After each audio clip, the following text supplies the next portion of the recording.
Chapter 20. The auction room had gradually become busier and busier as more people crammed in. The possibility was fascinating to Francis that everybody may have undergone the same ordeal in actually reaching the front door. He was sure that there must be an easier way.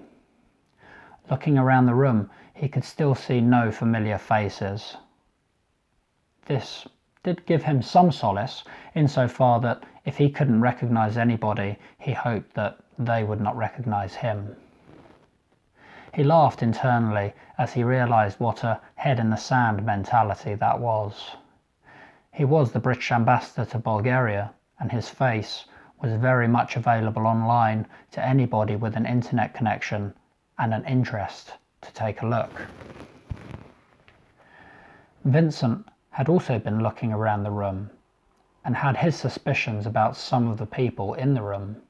He knew that everybody's cards would be on the table just as soon as the bidding began.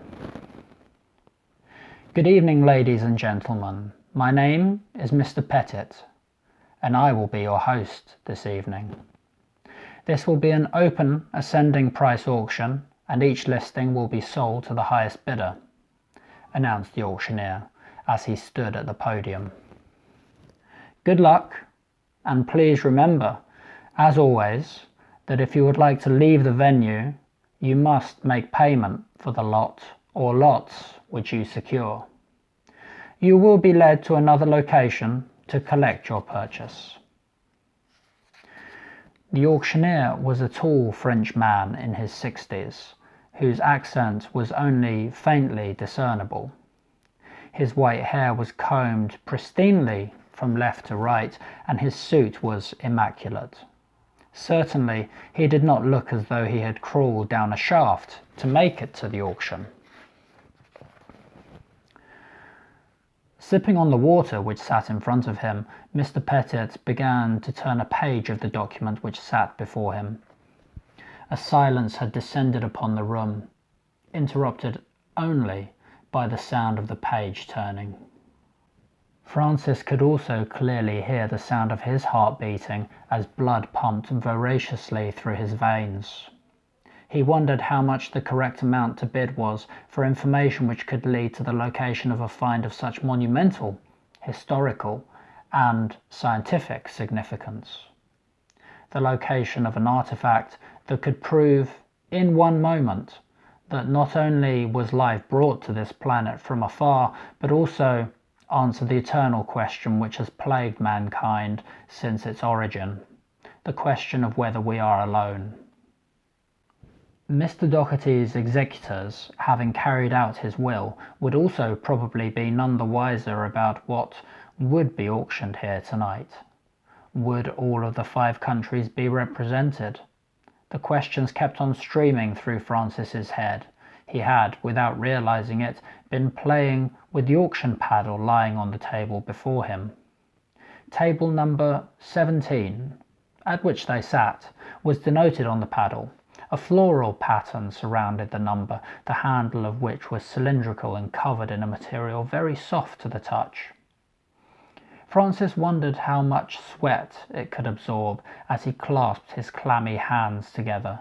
He also wondered how he dare use this paddle without knowing the limit of the credit on the card which Vincent had shown him earlier. Was it bottomless, or would he be bidding with money he would be unable to front? Mr. Pettit was poised above the lectern, looking assertively and authoritatively out over his auction room. With unerring precision, he started proceedings by announcing the first lot, a tapestry which appeared to be a nighttime pine forest winter scene. Having announced the lot, a man and a woman carried the frame holding the tapestry out from the shadows. On first inspection from afar, Francis and Vincent could see nothing immediately outstanding about this tapestry, although it was a pleasant picture to behold. Can I start the bidding at €75,000, please? Mr. Pettit announced. Francis and Vincent looked at each other, and a smile crept across their faces. The bidding commenced, and 4 parties sat at different tables seemed to be interested in the item. As the price increased slowly in denominations of €2,500, a paddle was raised at one of the tables and a voice said, €1,000,000. The number of interested parties reduced to 2. The bidding continued backwards and forwards using higher incremental denominations set by Mr. Pettit until the final bid of €2.6 million was met with no further response. The gavel came down and the sound resonated around the walls of the room with an air of finality and certainty. Vincent and Francis had been sitting and quietly listening to the proceedings. They both considered themselves to be fairly knowledgeable about the arts, but to see what looked to be a fairly contemporary and unspectacular tapestry achieve such a price at auction was astounding. Both of the men immediately suspected that there was more to the item than meets the eye. The process had taken approximately 20 minutes, and Mr. Pettit notified everybody that there would be a 10-minute break. As soon as the announcement was made, the refined-looking young lady who had successfully acquired the tapestry rose from her seat and was accompanied from the auction room by 2 of the staff. Francis must not have been paying attention, because before he realized it, Vincent had returned to the table with 2 cups of double espresso. "I think that we're going to need this," said Vincent. "As I'm positive that I won't be sleeping any time soon, I think I agree with you," Francis muttered, "although this definitely won't do anything to calm my nerves. Perhaps I should have another rakia?" "I don't think so. Francis, you're going to need to have all of your wits about you for the next while." Before Vincent had an opportunity to finish his sentence, Francis was already taking his first sip of coffee. The temperature was just right, and the froth which sat at the top of the espresso was thick and creamy, which was just the way he liked it. Mr. Pettit had returned to the lectern and was clearly preparing himself to recommence his auction. A few of the people who were still returning to their seats were clearly in a slight rush. Although everybody would have seen the second lot and the vague description, this was, for all intents and purposes, a blind bet for anybody who had no idea what was contained within the wax-sealed envelope. The mixture of caffeine and the impending recommencement of the auction had caused the knot in Francis's stomach to once again tighten. He leaned over to Vincent and said, "Remind me again, how much of Her Majesty's money are we about to spend?" Vincent sat back and rested his head on the headrest. "Don't think about limits. Let's just get it." "It seems that everybody received their letter," whispered Vincent to Francis, who was struggling to fathom the surreal situation he found himself in. Looking at the 4 other individuals sitting at different tables, it was clear that they had received the same information and wanted the envelope at potentially any cost. Francis needed to have a frank discussion with Vincent at this point, but was not able to because of the risk of being overheard. He rejoined the bidding with a paddle raise at €25 million. Although saying the figure out loud felt like a dream. Vincent had spent the time carefully listening to the voices at each table. None of them sounded familiar, but he could at least guess where each country representative was sitting in the room. The bidding continued, with the uninitiated attendees sitting in astonishment at the ever-increasing figure. A 6th person entered the bidding at €29 million because he clearly thought that others knew something he didn't. The bids from this person fell quiet as the bidding escalated even further. Francis rejoined with a bid of €42 million. Immediately, looking at the faces of those sat at adjacent tables, their gazes were fixed upon him and their expressions were ones of pure bewilderment. He would no doubt have been equally flabbergasted if he did not know about the contents of the envelope. How would it be possible to put a price on such an artifact? Would they actually be here for the remainder of the night bidding? The implications of such a find were beginning to develop in Francis's mind. He had had an insufficient amount of time to digest the information and was positive that there was a lot that he couldn't even comprehend.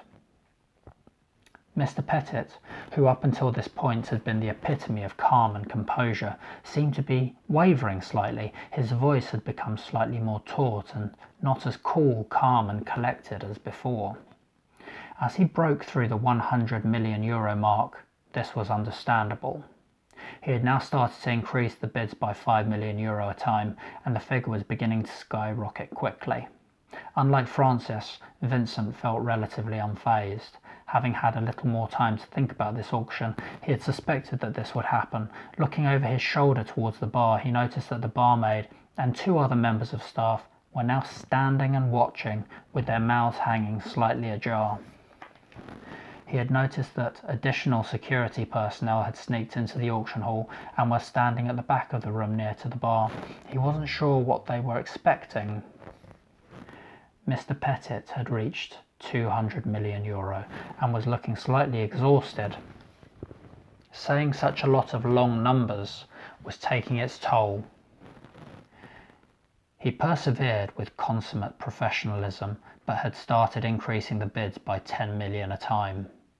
A hand raised at the table, which Vincent had identified as the American contingent, and a husky male voice announced, €1 billion. Silence descended, and Mr. Pettit stood bolt upright. Leaning forward once again, he said, "1 billion bid? Do I hear 1,050 million?" A paddle shot up from one of the other regular bidders, and the process continued. Francis, for a moment, realized that although he knew he should raise his hand and carry on bidding, he was having trouble actually doing so. He quickly muttered to Vincent, "Are you sure about this? We don't even know what limit we have on that card of yours." "Keep going, Francis. I'm sure that we won't get caught short." He was not as sure as Vincent, but kept bidding nonetheless. After a long sequence of increased bids, the number of bidders reduced from 5 to 2. Vincent was unsure as to which country the other bidder represented. Francis put in a bid for €1.75 billion. This was accepted by Mr. Pettit, who asked for an increase to €1.8 billion. This was met with no immediate response, and Mr. Pettit said the words that everybody had been waiting to hear for this lot. "Going once, going twice. Sold.